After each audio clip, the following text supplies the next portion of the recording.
සුබ දවසක් සියලුම දෙනාට. අදත් සුපුරුදු පරිදි ශුද්ධ උද්දේශයේ විස්තරයක් රැගෙන ඉන්න තමයි මම මේ සූදානම් වෙලා ඉන්නේ. රාත්‍රී සංචාරයක් කරන්න හිතුණා. ශුද්ධ උද්දේශයේ අගනුවර ඊශ්‍රායලයේ අගනුවර වන ජෙරුසලමේ සංචාරය කරන අතර අපි බලමු විස්තරය කතා කරමු. මෙහි ඇති වැදගත්කම, මෙහි ඇති පුරාවෘත්තීන් සහ ඉපැරණි ඓතිහාසික වැදගත්කම් සියලුම දේ. right. බලමු අපි ජෙරුසලම් නගරයේ මම දැන් සිටින්නේ ජාෆා නගරයේ කින් ජෝර්ජ් කියන මාර්ගයේ. විශේෂයෙන් වර්ණවත් ලෙස අලංකාරවත් ලෙස මෙය සරසලා තියෙන ආකාරය තමයි පෙනෙන්නේ ජෙරුසලම.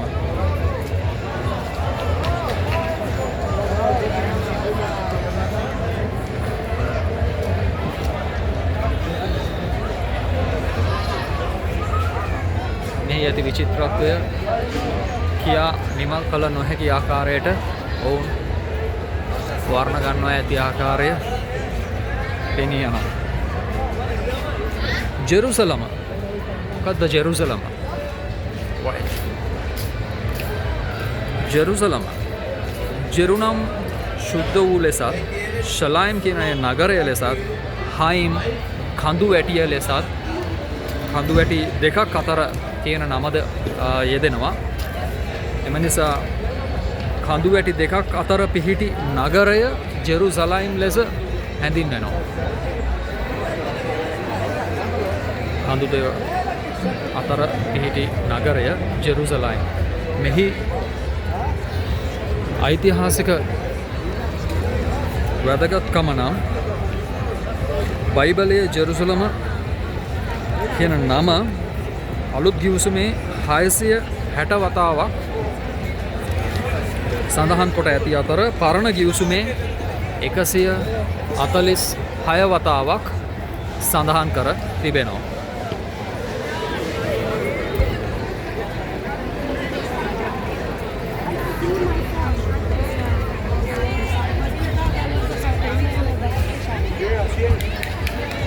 එලෙසම ජේසුස් වහන්සේ ඉපදීමට වසර 2500කට කලින් පැවති පුරාණ නගරයක් ලෙස තමයි ජෙරුසලම හැඳින්වෙන්නේ.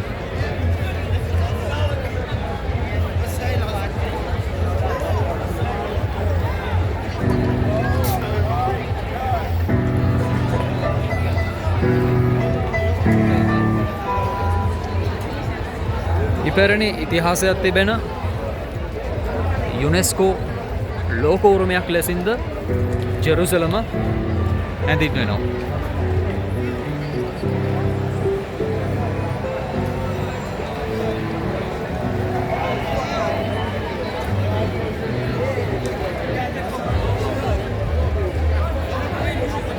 කිතුණුවන්, යුදෙව්වන්,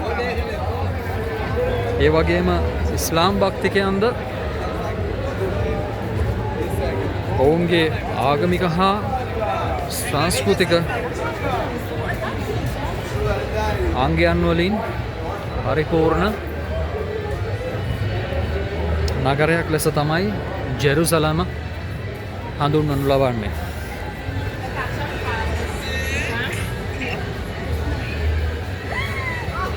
හීබ්‍රු භාෂාවෙන් ජෙරුසලයිම් ලෙස තමයි ඔවුන් හඳුන්වනු ලබන්නේ. ග්‍රීක සහ හීබ්‍රු භාෂා දෙකම එකතු වී තමයි ජෙරුසලයිම් යන නම පට බැඳිලා තිබෙන්නේ.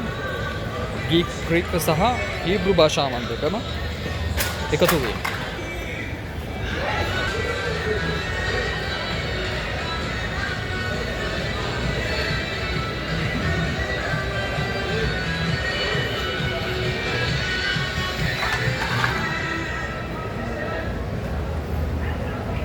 ජෙරුසලම් නගරයට ආවේනික දජයක් ඔවුන්ට පැවතින අතර එම දජයේ සිංහයා සනිටුහන් කර තිබෙනවා. මේ දැන් මා ගමන් කරන්නේ කින් ජෝර්ජ් මාර්ගයේ ජෙරුසලමේ අතිශයින් ජනප්‍රිය මාර්ගයක්, වැඩි වශයෙන් පිරිස් රැඳෙන මාර්ගයක්. මේ ඔබට පෙනෙන්නේ Herbert Samuel ජෙරුසලම්.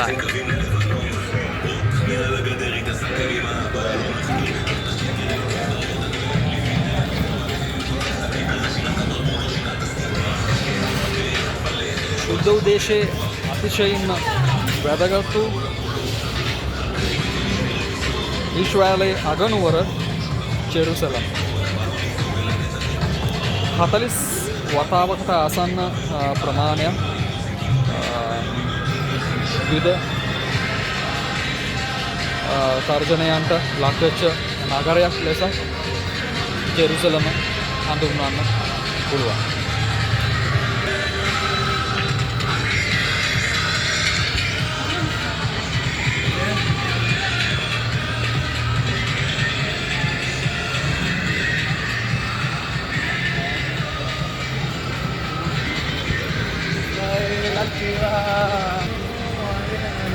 Shalom. Actually, shalom. Yeah. Peace, Purim Sameach. Purim Sameach. Nagon, Purim Sameach. Right. Right. ඔවුන් අද ඔවුන්ගේ පූරින් උත්සවය සමරන ආකාරය ඊශ්‍රායලි දෙව්වන් විශේෂයෙන්ම සුන්දර ජනතාව මොවුන් මෙම පූරින් උත්සවය සමරන්නේ වසර දෙකකට පසුවයි. එයට හේතුව වන්නේ 2023 ඔක්තෝබර් මාසයේ 7 වෙනිදා ඊශ්‍රායලයේ සිදු වූ එම ඛේදවාචකය. එයින් පසුව ඔවුන් පූරින් උත්සවය මෙම වසරේදී තමයි අති දැවැන්ත උත්කර්ෂවත් ලෙස සමරනු ලබන්නේ. Happy Purim, Purim Sameach 2025 Purim උත්සවය සමරන ජෙරුසලම් ජනතාව.